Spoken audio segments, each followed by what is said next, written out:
राम मंदिर की प्राण प्रतिष्ठा को लेकर पूरे देश में लोग जोश और खरोश में और 22 तारीख का बेसब्री से इंतजार कर रहे हैं। उससे पहले पश्चिम बंगाल में गंगा सागर में नहाने के लिए मकर संक्रांति पर जा रहे साधुओं पर हमला किया गया और उनको निर्वस्त्र करके बेइज्जत भी किया गया। हमारे साथ नोएडा के लोग मौजूद हैं। यहाँ भी राम मंदिर की प्राण प्रतिष्ठा को लेकर तैयारी जोरों पर है। तमाम लोग भगवा लेकर, झंडे लेकर यहाँ पर मौजूद हैं। कैसा मानते हैं साधुओं पर हमले को आप?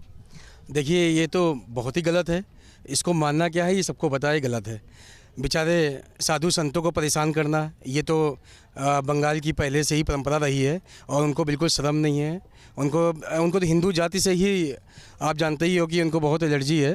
तो ऐसे लोगों को तो हमें लगता नहीं है कि समाज में रहना चाहिए, लेकिन पता नहीं कैसे वेस्ट बंगाल के लोग उनको झेल रहे हैं। ऐसे लोगों को तो पहले से ही भगा देना चाहिए। लेकिन देखते हैं, अब भगवान और मोदी जी के हाथ में सरकार है, देखते हैं कैसे इनसे मुक्ति दिलाएंगे लोगों को। वहाँ के साधु लगातार समाज के भले के लिए काम करते हैं, लगातार लोगों के बीच में जाते रहते हैं। ऐसे में जब वो मकर संक्रांति का स्नान करने जा रहे थे, उनके साथ मारपीट, निर्वस्त्र करना कैसे देखते हैं, क्या कार्रवाई होनी चाहिए? नवीन भाई ने सब बता दिया। मैं सिर्फ एक बात बोलूँगा, सब जानते हैं कि देवता और राक्षसों में क्या चलता था, राइट? संतों को रोकना, बेइज्जत करना, अटैक करना, ये सब उनकी पुरानी परंपरा रही है। वही इस समय पश्चिम बंगाल में हो रहा है। और जितने भी लोग इसको धर्म से जोड़कर देखते हैं, सनातन धर्म में सबका है। मुझे लगता है कि साधुओं पर अटैक करना, उनको निर्वस्त्र करना बहुत गलत बात है। और जय श्री राम जी हैं और उनकी कृपा से सब अच्छा होगा। और हिंदू जाग रहा है।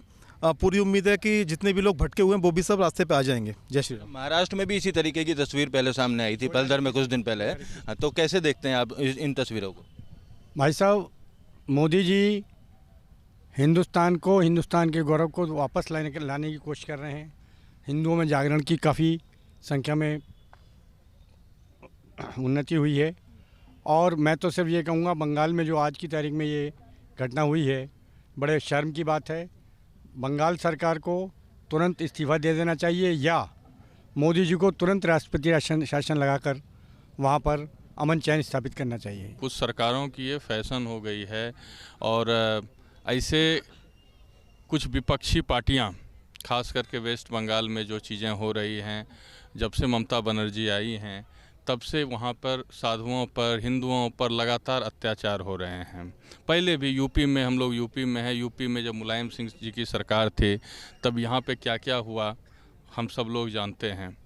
तो अब हिंदू जाग रहा है और देश बदल रहा है और तमाम ऐसे लोगों को ये सोचना चाहिए कि ये अब बहुत अधिक दिन तक चलेगा नहीं। जैसे सतयुग में दानवों के लिए रामचंद्र जी ने जन्म लेकर दानवों का नाश किया था, 22 तारीख के बाद देखिए इनका भी सर्वनाश होगा और हम सारे भाई इसमें सपोर्ट करेंगे। बिल्कुल पूरा जोश यहाँ पर लोगों में दिखाई दे रहा है, लगातार राम के नारों से गूंज रहा है। मेरे साथ कुछ महिलाएं भी मौजूद हैं। इस हमले को कैसे देखते हैं आप? देखिए, हमला वैसे तो होना नहीं चाहिए और हम ये नहीं कहेंगे हिंदू है, हिंदू जाग रहा है, हिंदू तो जागा हुआ है।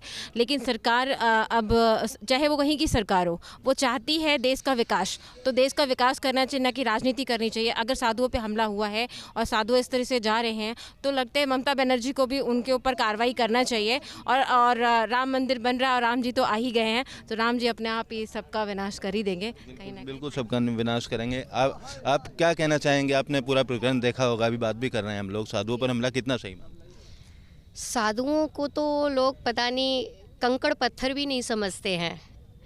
हमारी जो सनातन संस्कृति है, जो संतों के बुनियाद पे ये भारत नहीं पूरा कल विश्व टिका हुआ है। साधु संतों की भक्ति जहाँ है, जहाँ ईश्वर की शक्ति, वो संतों के पास संत अपनी तपस्या करते हैं और उनको आप एक तिनका मात्र भी नहीं समझते हो। हाँ, अगर आपको चाहिए तो आप फ़ोटो खिंचवाने बगल में आ जाओगे, अगर कहा जाए कि धर्म का कार्य करने आ जाइए, कोई नहीं आएगा। संत अगर वहाँ गए, वहीं नहीं, बंगाल की ही बात नहीं कही जाती है, बात कही जाती है अगर धर्म की कही जाए, अगर एक संत की दृष्टि कही जाए, एक इंसानियत के नाते कही जाए, तो सीधी सी बात ये है कि संतों पे ही नहीं, किसी पे भी हमला नहीं करना चाहिए। और संत ने क्या बिगाड़ा था? वो मार्ग भटक गए थे, वहाँ मार्ग भटक गए और उन्हें एक लुटेरा और बच्चे उठाने वाला, अगवा करने वाला समझ लिया। क्या हमें बताइए, यहाँ पे कौन सा ऐसा है, कोई ऐसा होगा, पता चलेगा कि कौन पॉकेट मार है? तो क्या लगता है आपको, ये अराजक तत्व होंगे या जानबूझ के ऐसा हमला कराया गया? ये तो हमारा मानना यही है कि ये तो जानबूझ के कराया गया है। ये वोट पाने का एक कूटनीति अपनाई गई है और हम ममता दीदी को अपने सोशल मीडिया के माध्यम से ये बताना चाहती हूँ कि अब आपका भी अंत बहुत ही नज़दीक है। क्यों? क्योंकि हम सनातन से बिलोंग करते हैं और सनातन सबका है, सनातन सबके लिए है, राम सबके हैं, हम राम के हैं।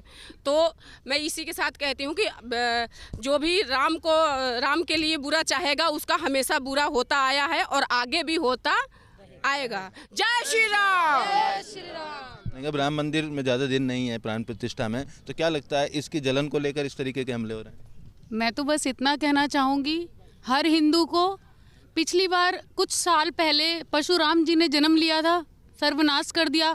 हर हिंदू को हाथ में फरसा ले लेना चाहिए। बुलडोजर तो हर राज्य में है ही। मैं तो कहती हूँ हर स्त्री को, हर पुरुष को हाथ में फरसा ले लेना चाहिए और हर किसी का सर से धड़ अलग कर देना चाहिए। उसको भी पता चले कि हिंदू के ऊपर उंगली उठाना या उसके राज्य के ऊपर बोलना या उसके स्वाभिमान के ऊपर बोलना इतना आसान नहीं है, वो भी हिंदू राज्य में, हिंदू राष्ट्र में। आप इतना सब कुछ कर रहे हो एक संत के लिए। ये देखो, संत तुम्हें सच्ची राह दिखाता है, गलत सही बुरा अच्छा माता पिता सम्मान सिखाता है, और आप उसी के लिए अगर हमारे राज्य में होते हुए ऐसा हो रहा है, मैं तो कह रही हूँ पूरे भारत में योगी मोदी ही होने चाहिए। अगर आप कुछ अच्छा चाहते हो हिंदुस्तान का, तो मैं तो कहती हूँ हिंदुस्तान विदेश पूरे विश्व में सिर्फ योगी और मोदी ही होने चाहिए। घर घर योगी, हर घर योगी मोदी। जय श्री राम, जय श्री राम। आपको कैसा लगता है ये पूरा प्रकरण जब सामने आया तो मन में क्या भाव आए? मन में सिर्फ इतना भाव आया है कि आप त्रेता युग को याद कर लीजिए। त्रेता युग में जब राम जी आए थे, उस समय रावण ने बड़ा उत्पात मचाया था, और ये सब रावण के वंशज हैं जो साधु संत और हिंदू जाति पे उंगली उठा रहे हैं। अब जितना जल्दी राम जी आए हैं ना, तो रावण तो उत्पात मचाएगा ही। रावण रूपी जो बैठे हैं यहाँ पे, जितने भी जिनका मुंह खुला हुआ है, मुंह फूला हुआ है, साधु को पिटवाना कटवाना, हिंदू पे उंगली उठाना, अरे तुम क्या कर, ना तो तब उखाड़ पाए थे ना अब उखाड़ सकते हो। तब भी रावण मरा था और इस युग में रावण मरेगा। रानी झांसी और काली दुर्गा चंडी बनके हम जैसी स्त्रियां आएंगे, और पुरुष तो पुरुष, बच्चा बच्चा तुमको नाश कर देगा। इसलिए भैया शांत रहो, सिर्फ और सिर्फ अपने तक रहो। हम कहते हैं कहीं मत जाओ, कुछ नहीं करना है। जितना हिंदू जाग सकता है जागे, जितनी माँ बहन जाग सकती जागे, क्योंकि एक टाइम था कि हमारे बहुत से भाइयों ने अपना बलिदान दिया इस राम मंदिर के लिए, लेकिन आज वो हिंदू नहीं है कि गोली खाएगा, आज गर्दन उड़ाएगा। मैं कहीं ना कहीं सनातन से जुड़े हर वर्ग के लोगों के दिल को जरूर ठेस पहुंची है, और साफ तौर पर इनको कहना है कि जिस तरीके से राम अब अपने मंदिर में विराजमान हो रहे हैं, ऐसे में रावण उत्पात करेगा, लेकिन रावण को राम जो हैं आने के बाद उनका जिस तरीके से रावण का हर्ष हुआ था, वैसा ही ऐसे उत्पादियों का हर्ष होगा।